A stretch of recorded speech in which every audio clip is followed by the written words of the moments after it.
오늘의 말씀은 빌립보서 4장 6절에서 7절 말씀입니다. 아무것도 염려하지 말고 다만 모든 일에 기도와 간구로 너희 구할 것을 감사함으로 하나님께 아뢰라. 그리하면 모든 지각에 뛰어난 하나님의 평강이 그리스도 예수 안에서 너희 마음과 생각을 지키시리라. 아멘.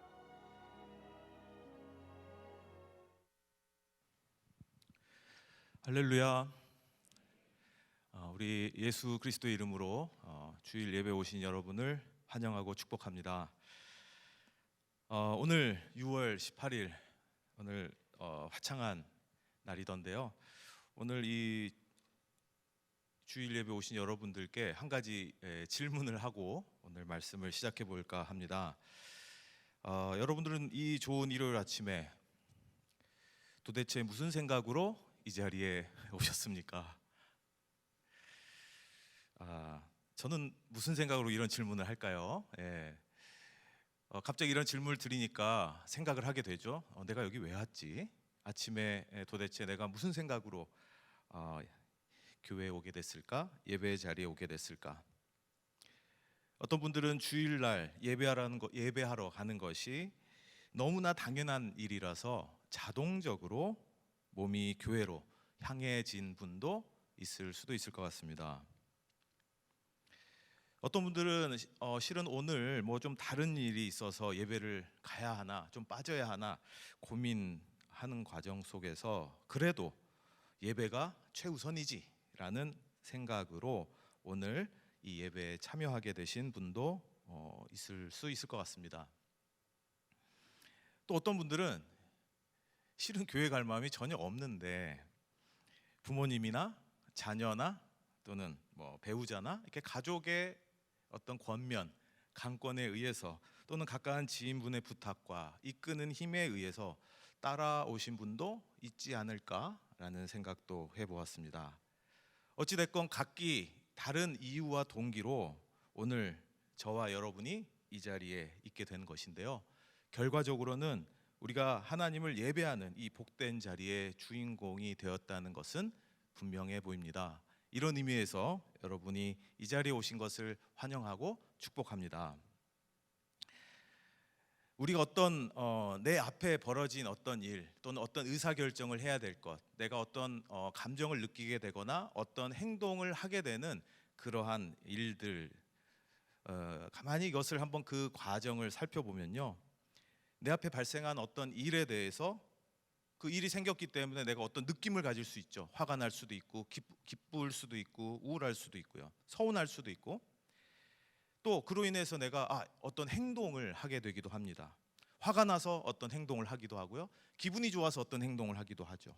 아무튼 우리의 몸이 반응합니다. 때로는 생물학적으로 생리적인 반응이 일어나기도 해요. 손에서 땀이 나거나 뒷목이 땡겨오거나 갑자기 배가 아파오거나 심장이 쪼여오거나 등줄기에 식은땀이 흐르거나 등등 말이죠. 결국 내 앞에 어떤 발생한 일이 있을 때 그 일에 대해서 어떤 감정을 느끼고 또 어떤 행동을 하게 되고 또 우리의 몸도 심지어 반응하게 되는 이러한 과정, 우리가 하루를 살면서 일상생활을 살면서 계속해서 반복적으로 겪는 일들 아닌가요?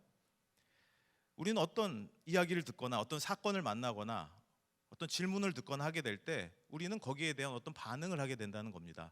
어떤 느낌을 느끼고 어떤 행동을 하고 또 때로는 몸이 반응하는 등 말이죠.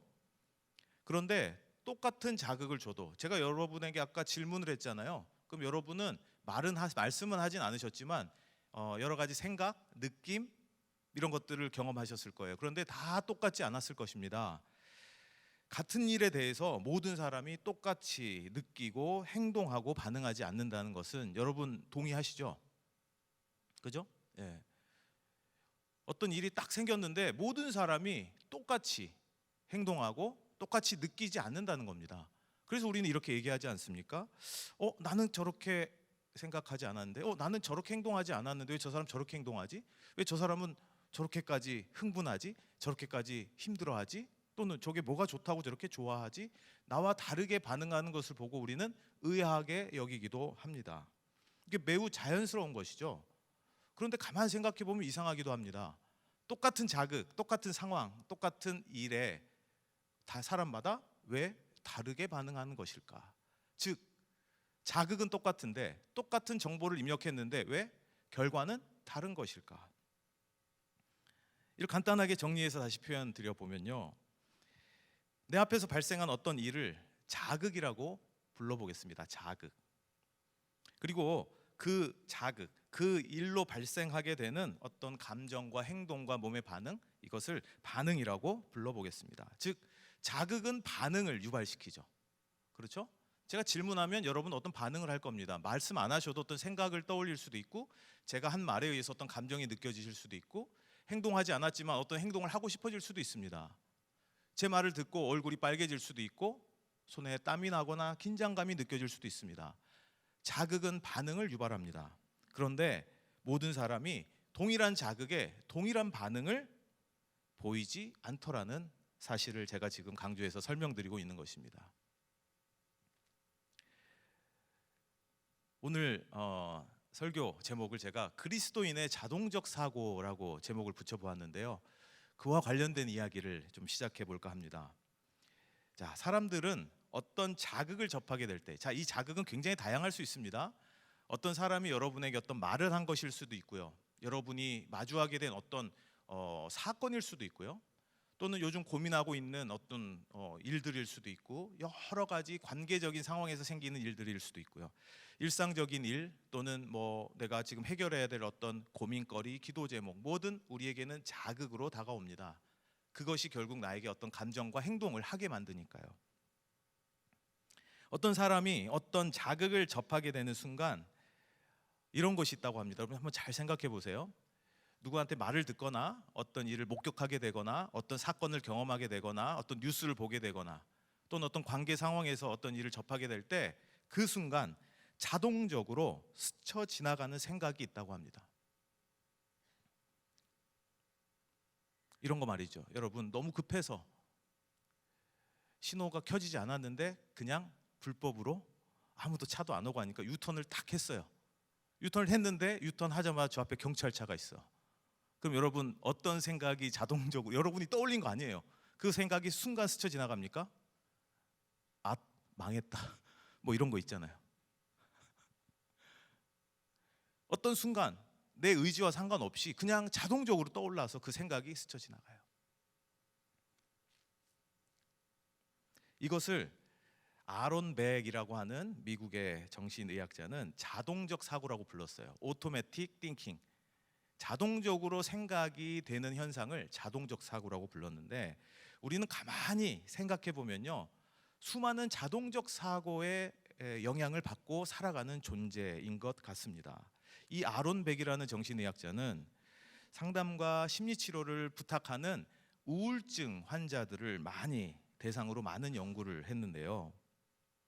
많은 분들을 만나고 상담하고 심리치료를 하고 또 연구하다 보니까 여러 공통적인 특징을 발견했는데, 그 중에 가장 대표적인 것 중에 하나가 우울증을 앓는 사람들 또는 우울함을 호소하는 사람들을 상담하고 또 연구하다 보니까 이분들에게 공통적인 특징 중에 하나가 어떤 상황, 누군가에게 어떤 자극을 마주했을 때 그때 순간적으로 스쳐 지나가는 생각, 소위 자동적 사고들이 있는데, 이 자동적 사고가 대부분 비관적이고 회의적이고 부정적인 언어로 구성되어 있다는 것을 반복적으로 관찰하게 돼요. 그리고 실제로 이걸 연구해 보니까 예외 없이 이 자동적 사고가 매우 부정적이고 회의적이고 비관적이다라는 겁니다. 근데 이걸 자세히 들여다보면 매우 의미가 있습니다. 우울증 환자가요, 왜 우울하겠습니까? 뭔가 우울한 상황을 만났겠죠. 자신이 처한 상황이 매우 힘든 상황이겠죠. 매우 고립되어 있을 수 있습니다. 어디에도 도움을 청하지 못하는 그런 어려운 문제를 만났을 수 있습니다. 그래서 이 우울증 환자는 자신이 처한 상황이 이 우울한 느낌, 치료를 받지 않으면, 적극적인 상담을 통해 도움을 받지 않으면 안 될 정도의 이 우울한 느낌을 가질 수밖에 없는 일에 그런 상황이 처해서 우울증 환자가 아니라는 의미입니다. 지금 무슨 말인지 잘 이해가 안 된다는 표정으로 저를 다 바라보고 계신데 다시 설명드려볼게요. 우울할 만한 상황을 만나서 이 사람이 우울증 환자가 아니라는 거예요.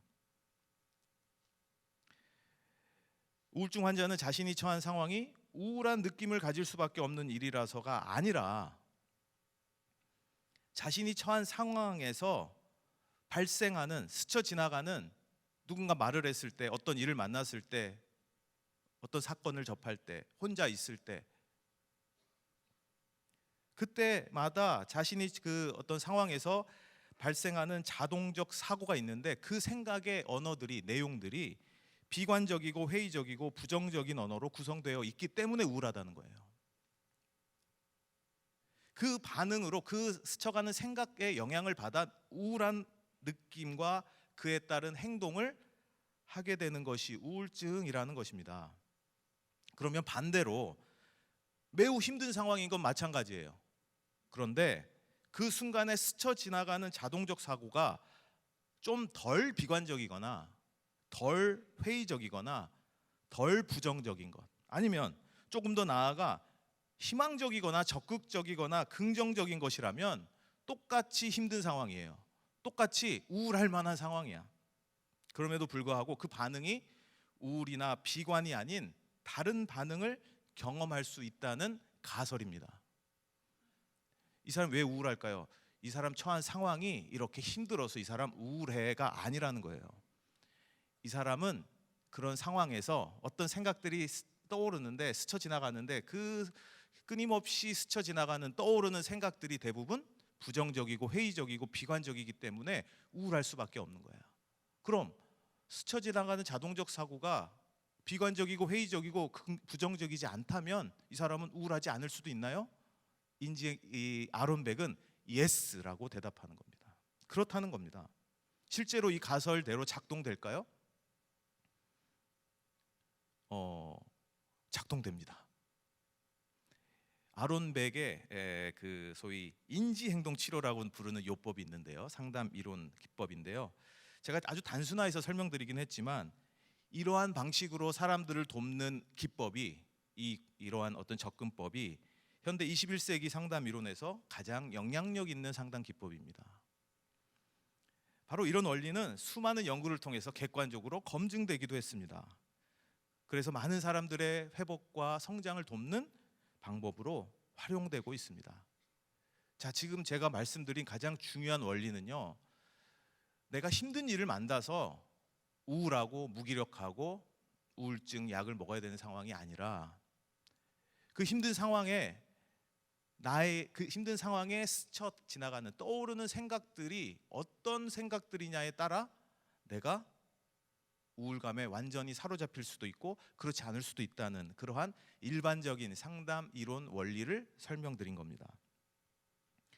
자, 오늘 우리가 함께 읽은 성경 말씀을 한번 돌아가 보겠습니다. 오늘 빌립보서, 이 빌립보 교회에 편지를 보낸 사도 바울의 글인데요. 이 사도 바울은 사랑하는 빌립보 교회 성도들에게 이렇게 당부하고 있습니다. 오늘 읽은 4장 6절 말씀이죠. 아무것도 염려하지 말고 다만 모든 일에 기도와 간구로 너희 구할 것을 감사함으로 하나님께 아뢰라. 다 같이 아멘 하겠습니다. 아멘. 네. 여러분 이 말씀에 아멘 많이 하셨죠? 네. 근데 잘 들어봐야 됩니다. 아무것도 염려하지 말고로 시작되는 이 말씀을 여러분 오해하는 경우도 많아요. 그리스도인들에게는 염려할 일이 없나 보다. 항상 이 앞에 말씀에 뭐가 있냐면요, 기뻐하라 이런 말씀이 있어요. 그러니까 항상 기뻐하고 좋은 일만 있나 보다. 예수 믿으면 그냥 늘 천국 같은 삶을 사나 보다. 아닙니다, 여러분. 이 염려하지 말고, 아무것도 염려하지 말고라고 시작되는 이 말씀은요, 그리스도인들에게 이런 염려할 일은 생기지 않으니 그러니 염려하지 말라는 의미가 아닙니다. 특별히 바울 당시의 그리스도인들은요, 염려할 일밖에 없었어요. 그리스도를 믿는다는 이유로 더 많은 고통과 핍박과 심지어 목숨의 생명의 위협까지 받을 수 있는 그러한 상황이었기 때문에 예수 믿으면 예수님을 너의 그리스도로 받아들이면 염려할 일이 없으니 그러니 아무것도 염려하지 말라라는 말이 안 되는 상황입니다. 현대를 살아가는 저와 여러분, 현대 그리스도인들에게도 마찬가지죠. 바울이 전도하고 선교하던 당시에 그런 그리스도인들이 받았던 핍박에 비하면 아무것도 아닐 수 있지만, 여러분 개인적인 삶에 있어서 그리스도인으로 산다고 살아가지만 수많은 염려할 거리들이 있지 않습니까? 그럼에도 불구하고 바울은 사랑하는 빌립보 교인에게 이렇게 선언합니다. 아무것도 염려하지 말라고 말이죠. 자, 염려하지 말라의 이 염려는 다른 말로 사전적 의미를 살펴보면요, 이미 여러분 잘 아시겠지만 염려는 앞으로, 아직 일어나지 않았어요, 근데 앞으로 일어날 일에 대한 걱정을 염려라고 말합니다. 앞으로 일어날 일에 대한 염려, 앞으로 일어날 일에 대한 걱정. 자, 걱정은 뭡니까? 걱정은 마음이 안심이 되지 않아서 속을 태움이라는 사전적 의미를 가지고 있습니다. 안심이 되지 않아 속을 태움. 다른 말로 하면 평안의 반대적 의미가 아닐까요? 우리가 평안하다, 저는 마음이 참 평안합니다, 안심이 됩니다, 아무런 걱정이 없습니다, 이 말은 뭡니까? 반대말이 걱정, 그 반대말이 평안이라고 해볼 수 있지 않을까요? 아무튼 염려라는 거는 앞으로 일어날 일에 대한, 근데 그 일이 안심되지 않아서 속이 타고 안절부절하고 도무지 평안하지 못한 상태가 바로 염려라는 단어의 의미입니다. 그런데 아무것도 염려하지 마라, 앞으로 일어날 일에 대해 걱정하지 마라, 앞으로 일어날 일에 대해서 평안함이 없어서 안절부절하고 속을 태우지 말라라는 의미인데, 우리는 모두 그런 일들을 실은 겪고 있다는 말씀이죠. 당시 빌립보 교인들을, 당시 바울조차도 실은 그런 염려할 만한 일에 휩싸여 있었다는 것이죠. 도대체 그러면 이건 무슨 의미일까요? 자, 염려할 일 다 있으시죠? 저만 염려하며 삽니까? 어떻게, 제가 본의 안 되어드려서 죄송합니다만, 솔직히 솔직히 까놓고 말해서 염려할 거 많죠, 그죠? 비록 우리가 빌립보 교인의 성도들은 아니지만 염려할 것 투성이인 저와 여러분에게도 오늘 이 빌립보서 이 말씀은 21세기 현대를 살아가는 그리스도인인 저와 여러분에게도 우리가 말씀에 근거해서 그리스도인답게 살아갈 수 있는 영적 지침이 될 것이라는 말씀을 드립니다. 그러면서 조금 더 들어가 보도록 하겠습니다. 우리 모두는 유한하고 연약하고 때로는 굉장히 작은 일에도 염려하고요, 때로는 정말 염려할 만한 큰 일을 만나기도 합니다. 아무튼 우리는 크고 작은 일에 염려하고 불안해하며 살아갑니다. 요즘 더욱 안타까운 것은 특별히 우리 어린 자녀들, 우리 청년들은 정말 불확실한 미래 앞에서, 아까 염려가 뭐라고요? 앞으로 일어날 일에 대해서 평안하지 않아서 속을 태운다는 거예요. 안심되지 않아서 속을 태우는 상태인데, 이 불확실성이 크면 클수록 염려, 안심되지 않아서 평안하지 않아서 속을 태우는, 안절부절하는 그런 상태를 더 많이 겪게 되지 않을까요? 그런 의미에서 우리의 자녀들과 청년들은 불확실한 미래 앞에서 염려하지 않을 수 없을 것 같아요. 그래서 더욱더 이 빌립보서 말씀은 우리 현대사회, 특별히 우리 젊은 청년들, 또 우리 어린 자녀들에게 더욱 귀한 말씀이지 않을까 생각도 해봅니다. 자, 그러나 이 염려하고 불안해하는 사람에게 여러분 뭔가 도와주고 싶죠? 여러분의 자녀가 뭔가 불확실한 미래 앞에서 고민하고 염려하는 청년에게 여러분 어떻게 하면 도움을 줄 수 있을 것 같아요? 뭔가 무슨 말이라도 해줘야 될 것 같잖아요. 근데 우리는 기껏 한다는 말이 보통 이런 말입니다. 걱정하지 마, 염려하지 마, 이렇게 얘기합니다. 불안해하는 사람에게, 염려하는 사람에게 염려하지 마라, 불안해하지 마라 한다고 그 사람을 도울 수 있을까요? 여러분 그런 말을 들으면 어떨까요? 말은 고맙지만 하나도 도움 안 돼, 이렇게 여러분 생각하지 않겠어요? 나를 도우려고 그런 말 하는 건 고마워, 그런다고 근데 내 불안하고 염려하는 마음이 사라지지는 않는 걸? 이라고 반응하지 않겠어요? 바로 우리 그리스도인이 그리스도인답게 염려하는 상황, 염려와 불안을 대처하는 영적 전략과 지침을 가져야 할 텐데, 그것이 바로 오늘 빌립보서 4장 6절 말씀이며 오늘 꼭 마음에 새기시기를 축원합니다. 자, 다시 한번 읽어볼게요. 아무것도 염려하지 말고 다만 모든 일에 기도와 간구로 너희 구할 것을 감사함으로 하나님께 아뢰라. 자, 다시 처음 얘기했던 거를 제가 다시 한번 말씀드려 볼게요. 염려할 만한 상황은 우리가 다 만난다는 거 인정했죠. 현대 사회에서 우리 또 청년들이나 젊은이들, 우리 자녀들도 마찬가지고요. 이때 염려하지 마라, 불안해하지 마라 한다고 그것이 사라지지 않아요. 어떻게 해야 불안하고 염려하는 그 반응이 줄어들거나 사라질 수 있을까요? 자동적 사고가 바뀌어야 됩니다. 앞으로 나 뭐 하지? 누군가 또 그런 질문에, 너는 명절 때 갔더니 너 취업은 했니?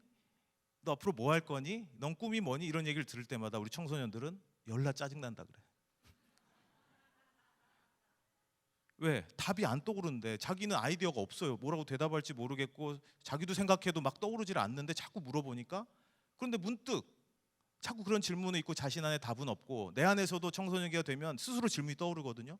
나는 왜 태어났지? 나는 누구지? 자기 정체성에 대한 질문이 떠오를 때 거기에 대한 답이 없으면 어떻게 됩니까? 염려가 생기죠. 미래에 대한 불확실성에 대한, 난 앞으로 과연 어떻게 살게 될까?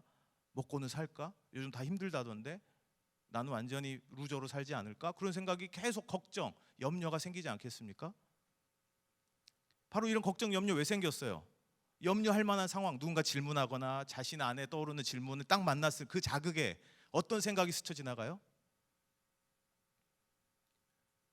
대단한 사람들도 요즘 힘들다는데 난 분명 별것 아닌 존재로 그냥 별 볼 일 없는 사람이 되지 않을까? 이런 생각이 순간 인지 못해요. 인식 못해요. 집안 어른들이 너 뭐 할래? 물어볼 때 아직 생각 안 해봤어요. 모르겠어요. 했을 때 그 어른들의 표정이, 눈빛이 스쳐 지나가면서 뭐 별거 없지 않을까? 아무것도 나도 모르겠어. 이런 순간적인 생각이 스쳐 지나갈 때 그 결과가 뭡니까? 염려로 귀결된다는 거죠. 자, 아무것도 염려하지 말고 다만 모든 일에 기도와 간구로 너희 구할 것을 감사함으로 하나님께 아뢰라. 이 말씀을 여기에 좀 적용해 보겠습니다. 염려가 되고 불안할 만한 상황에서 자동적으로 떠오르는 비관적이고 회의적이거나 부정적인 생각을 조금 바뀔 수 있도록 하는 것이 필요하다는 말씀입니다. 여러분, 생각은 언제 바뀝니까, 여러분? 여러분의 생각, 먼저 들어와 있는 생각을 여러분 뭐라고 하는 줄 아세요? 선입견이라고 하죠. 먼저 들어와 있는, 자리 잡고 있는 생각. 근데 얘가 절대 안 나가. 먼저 딱 자리 잡고 앉아 있어요. 선입견. 얘가 절대 어떤 다른 생각이 이후에 들어와도 그 자리를 안 비켜줘. 그걸 뭐라고 합니까? 고정관념이라고 그러죠. 이해되세요? 우리는 다 선입견이 있어요. 누군가에게 먼저 어떤 자극, 어떤 교육, 어떤 경험을 통해서 먼저 들어온 생각을 가지고 살아갑니다. 그런데 우리는 이 생각이 언제 바뀝니까? 언제 이게 고정관념이 아니라 다른 생각으로 대체됩니까? 다른 견해로 바뀔 수 있습니까? 웬만해서 말과 설득으로는 잘 안 바뀌어요.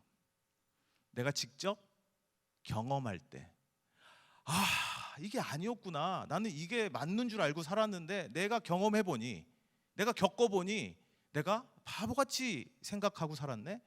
그때 그 사람이 나에게 충고해준 그 말이 맞았었는데 내가 어리석게 내 생각이 맞는 줄 알고 살았었네 라고 후회하면서 그때서야 그래, 내 생각을 바꿀 거야 라고 자신의 생각을 바꾸기도 합니다. 또는 바뀌어지기도 합니다. 어떨 때 바뀐다고요? 내가 경험할 때. 인간은 경험적 존재예요. 왜 이렇게 우리 교회가 공동체 아닙니까? 신앙 공동체, 하나의 신앙의 구심점으로 모여 있는 가족 같은 곳이죠. 아까 우리 교회 개편과 관련된 여러분의 의견도 묻고 막 한다는데, 왜 이렇게 치열하게 또 뭔가 여러분에게 다양한 예배, 다양한 신앙적 체험을 할 수 있는 것을 고민할 걸까요? 교회는 그런 것을 하고자 전전긍긍하는 그런 곳이기 때문이에요.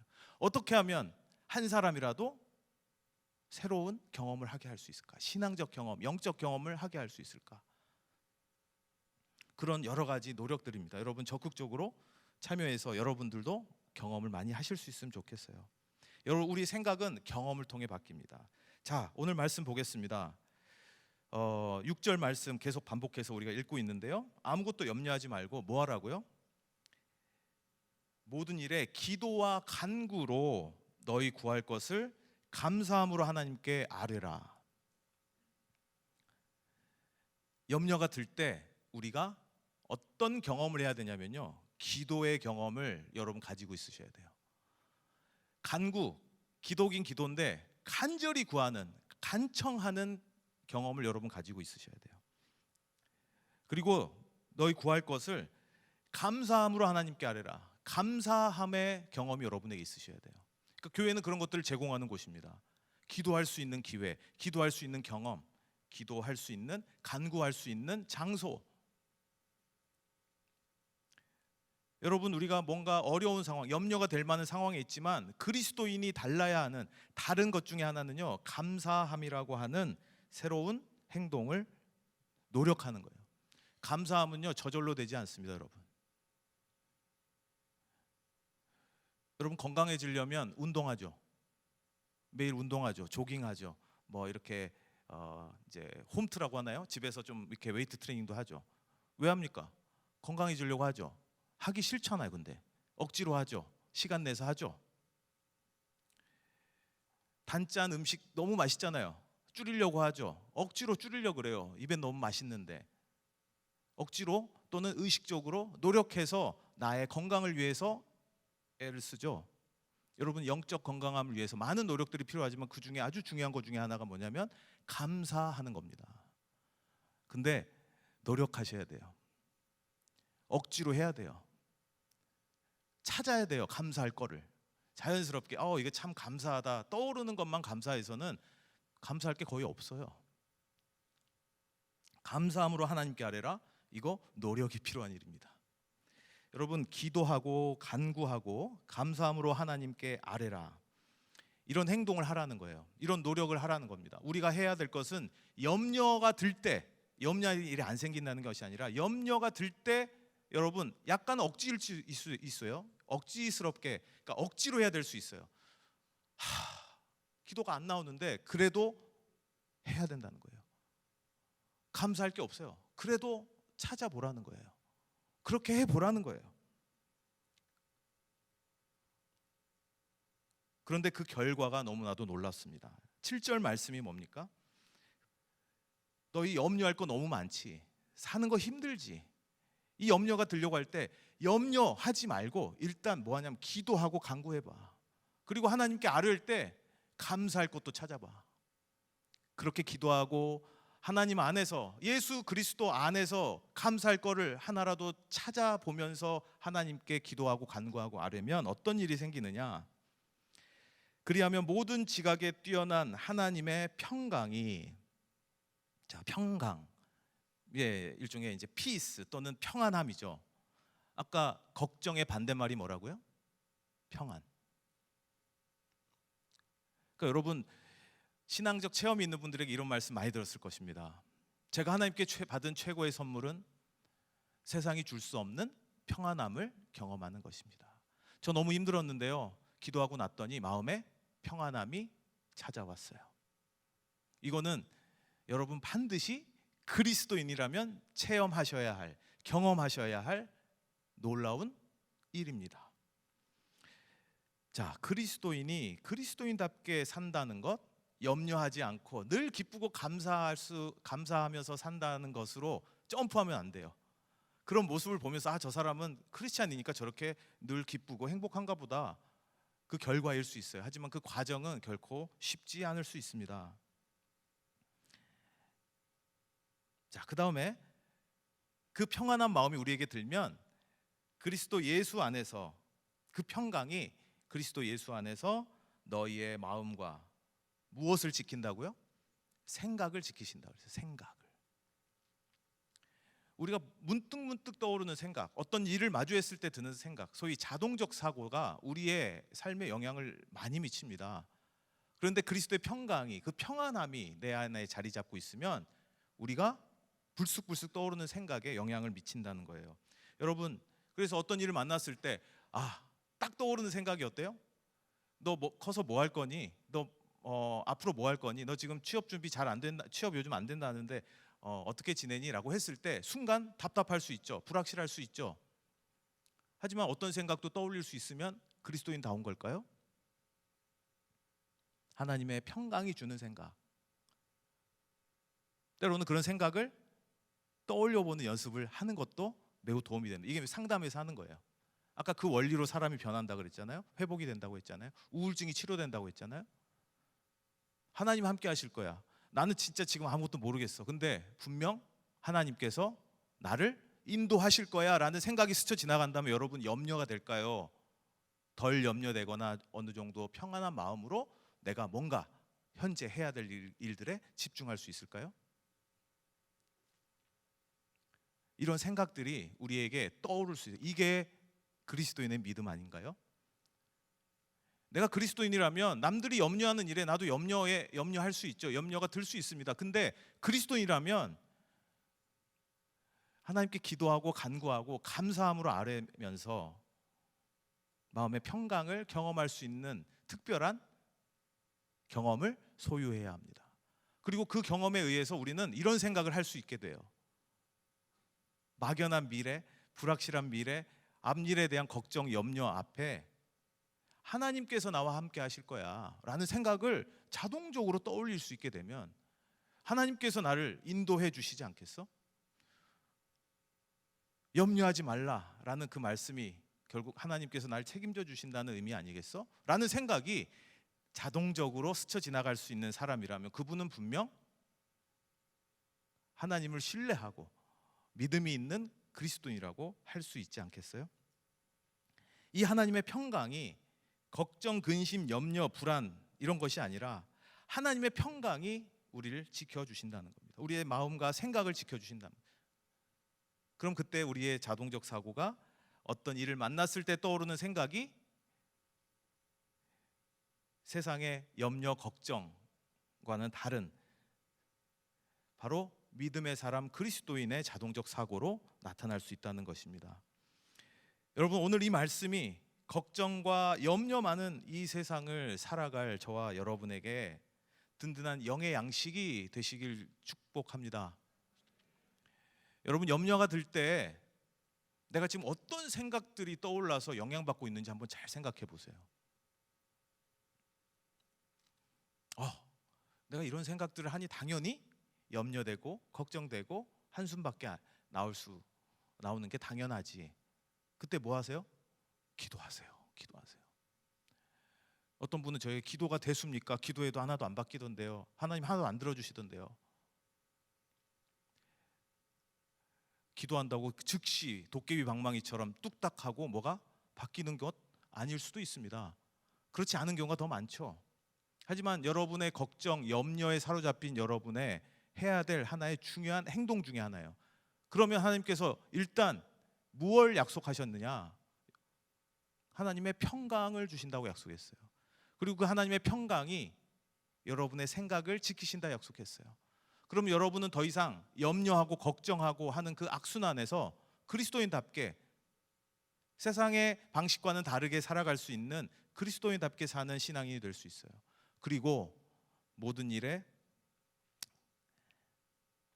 하나님께 감사함으로 아뢰면 하나님의 때에 반드시 여러분에게 응답하신다는 자동적 사고를 여러분 안에서 발견하실 수 있게 될 겁니다. 이건 여러분 제가 말씀드렸지만 이걸 조금 마음에 새기시고 경험할 수 있는 여러분이 되시면 좋겠어요. 세상 일에 똑같이 걱정하고 고민하는 사람이 아니라 그리스도인답게 뭔가 다른 자동적 사고가 떠오르는 사람이 되시길 축원합니다. 하나님께서 나와 함께 하실 거야. 하나님께 모든 맡기자. 하나님께 맡기지 뭐. 일단 내가 할 수 있는 일을 하자. 이런 생각들이 스쳐 지나간다면 그 사람의 삶은 어떨까요? 우선 다 내려놓고 기도하자. 이런 생각이 어떤 어려운 일 앞에서 떠오른다면 그 사람의 삶은 어떨까요? 일단 하나님, 내가 기도할 수 있게 하셔서, 염려되는 상황에서 내가 하나님을 찾을 수 있게 해주셔서 감사합니다, 감사함으로 아뢰일 수 있는 이런 사람이 있다면 이분은 어떤 사람일까요? 바로 그리스도인답게 하나님을 믿고 하나님이 주는 평강 안에서 살아가는 복된 그리스도인이 아닐까 생각합니다. 그 결과로 하나님의 평강과 평안을 모두 소유한 사람이 될 것이라고 믿습니다. 그런 사람이 저와 여러분이 모두 되시길 주님의 이름으로 축원합니다. 아멘.